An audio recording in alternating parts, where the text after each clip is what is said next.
Bien, vamos a hacer el primer ejercicio de cálculo de capacidad de endeudamiento. Entonces, vamos a trabajar un caso práctico sobre la empresa Minsur, que es una compañía minera que está en Perú y que se dedica a producir estaño, cobre y también oro.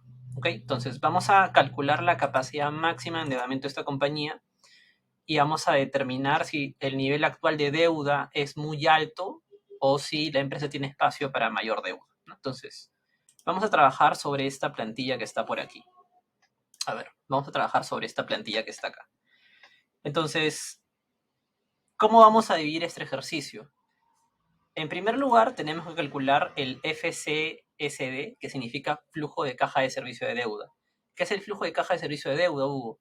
Es la cantidad de dinero que la empresa tiene disponible para pagarle a dos personas. ¿A quiénes? Para pagarle a el acreedor, que sería el banco, y al accionista. El flujo de caja de servicio de deuda, si ustedes se dan cuenta, vendría a ser el EBITDA menos el CAPEX menos los impuestos. O sea, el EBITDA vendría a ser el flujo o un aproximado del flujo operativo de la compañía. Si le quito el CAPEX, que son las inversiones necesarias para que el negocio siga funcionando, y si le quito los impuestos, significa que el flujo de la empresa le quité básicamente todo, ya pagué todo, y ese dinero está disponible para que pueda cobrar el accionista y para que pueda cobrar el acreedor. Entonces, el flujo de caja de servicio de deuda es la capacidad de pago de la compañía, en términos sencillos. En este ejercicio, primero calculamos esto. ¿De qué forma? Vamos a proyectar los flujos de Minsur. Estas cifras que tengo acá son cifras reales. Son las ventas de Minsur, el EBITDA de Minsur, el CAPEX de Minsur y los impuestos de Minsur que he sacado de los estados financieros, del estado de ganancias y pérdidas, EGP, y del estado de flujo efectivo, F. Entonces, ¿qué me dice el ejercicio? El ejercicio me dice, primer punto, ¿no? Proyección de flujo de caja de servicio de deuda basándose en los datos proporcionados marcados en letras azules. Proyectar el flujo de caja libre para servicio de deuda para los próximos 10 años. Entonces, ¿qué vamos a decir? El primer supuesto dice crecimiento de ventas, que las ventas van a crecer una tasa de 5% de términos anuales durante los próximos 5 años. Entonces yo voy a hacer esto, ¿no? Voy a decir, las ventas del año 2023 es la venta del año 2022 multiplicado por 1 más 5%, y eso lo puedo correr hacia la derecha. Ya está, proyecté las ventas. ¿Qué más? Tengo un margen EBITDA que me dice, oye, el EBITDA va a ser el 62% de todo lo que vendiste. Entonces multiplico la venta multiplicado por el EBITDA y corro esa fórmula. ¿Qué más? Me dicen el CAPEX va a ser el 33.5% de las ventas. Entonces multiplico venta por el porcentaje de CAPEX y corro. Ya está. Interesante acá que el CAPEX debería estar con negativo, así que le pongo acá el signo negativo para no cambiar la fórmula. Ya está. Y por último, el impuesto sobre la venta va a ser el 15% de las ventas también. Lo pongo con signo negativo porque sería un flujo negativo. Ya. Entonces multiplico, ¿no? La venta del año 2023 por este margen me da el impuesto de ese año. Ahora que yo tengo, me faltó ponerle el número negativo, que sería 15 menos 15.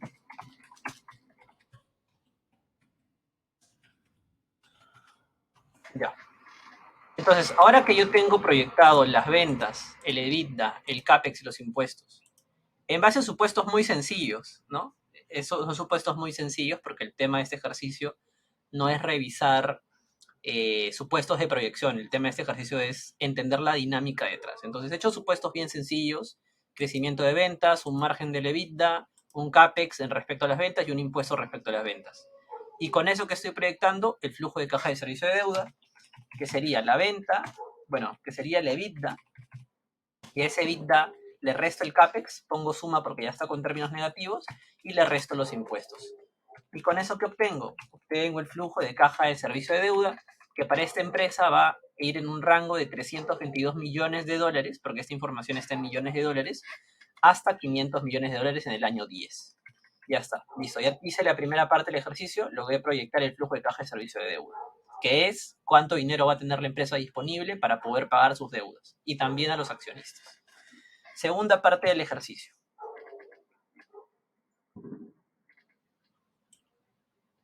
Determinar la deuda máxima.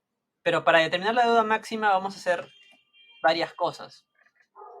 Primero, según los estados financieros de la compañía, según el balance general, estado de situación financiera, la empresa tiene una deuda de 1.300 millones de dólares. ¿Ok? La empresa tiene una deuda de 1.300 millones de dólares. Y aproximadamente el costo financiero de esta deuda, o sea, la tasa de interés de esta deuda, es más o menos 6%, a grandes rasgos. Entonces, lo que vamos a hacer ahora es valorizar la deuda de la compañía. ¿Cómo lo vamos a hacer? Lo vamos a hacer en función a la estructura intertemporal de tasas de interés, a la ETI, que en este caso estamos simplificando y vamos a decir que se va a mantener en 6% todos los años. Todos los años esta tasa va a ser 6%. Entonces, ¿qué tengo que hacer? Con esta deuda voy a armar un cronograma de pagos que en este ejercicio se está dando como un dato. El saldo inicial, saldo final, amortización e intereses. Si se dan cuenta, estamos asumiendo que toda la deuda va a ser pagada. O sea, la compañía va a pagar estos 1.300 millones en los próximos 10 años. ¿De qué forma? Va a amortizar, va a ser una amortización constante, amortizando en 10 partes iguales estos 1.300 millones. O sea, todos los años va a amortizar 130 millones. Por lo cual, el saldo de la deuda va a ir cayendo. Fíjense que el saldo de la deuda pasa de 1.300 millones y termina en 133. ¿Por qué? Porque va cayendo en partes iguales. Por lo cual los intereses a pagar van a ir también cayendo. Si tengo amortización anual y tengo intereses anuales, que son cosas que yo debería encontrar en términos históricos dentro del estado de flujo efectivo y dentro del EGP, puedo calcular el servicio de deuda. ¿Qué es el servicio de deuda, Hugo? Es cuánto yo voy a pagar en amortización más cuánto yo voy a pagar en intereses. Entonces, si sumo eso, tengo mi servicio de deuda para los próximos 10 años. Ahí está.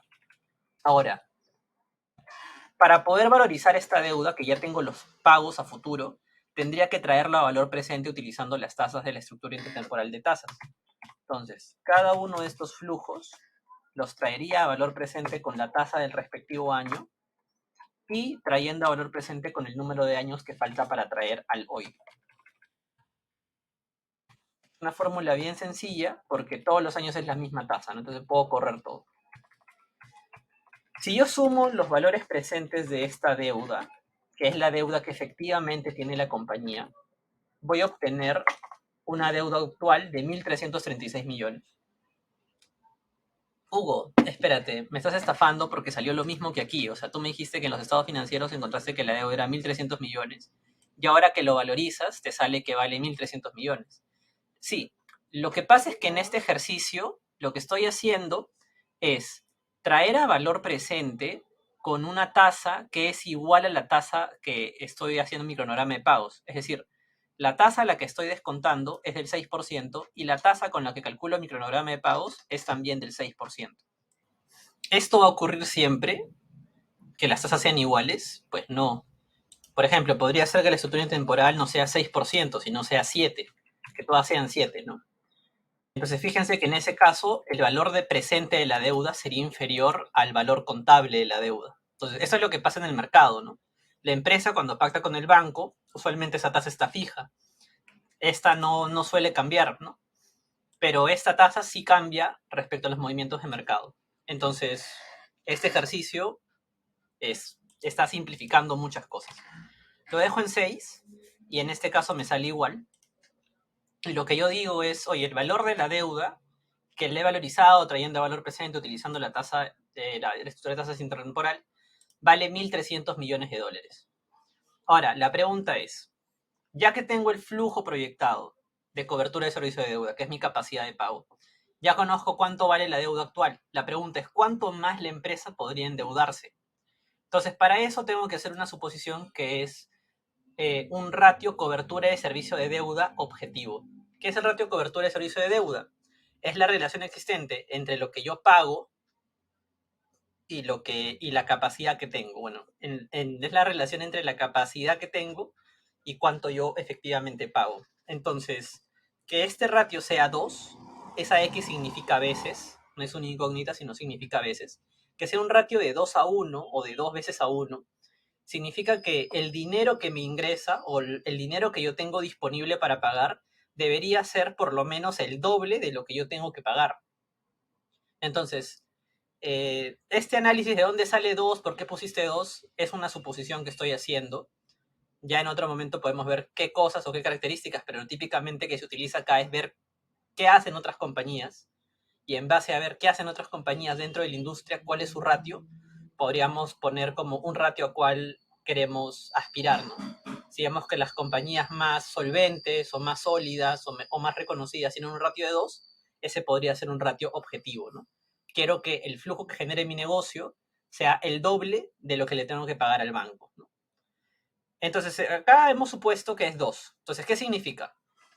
Que si el ratio tiene que ser de 2 a 1, el servicio de deuda máximo que yo tendría que pagar, si es que yo genero 322 de flujo de cobertura de servicio, entonces lo máximo que podría pagarle al banco sería 161. Para que entonces es una relación de 2 a 1, ¿no? 322 es el doble de 161. Y así podría ser con los flujos de todos los años para la compañía. ¿Esto qué sería? Como he dicho, es lo máximo que yo podría pagarle al banco en mi estado de cuenta, ¿no? Lo máximo, la cuota máxima que podría pagarle al banco entre amortizaciones e intereses, que yo tendría que pagarle al banco para mantener un ratio por lo menos de 2, que es mi objetivo. Esos flujos los puedo traer a valor presente, porque son flujos futuros que incluyen principal más interés, entonces lo puedo descontar.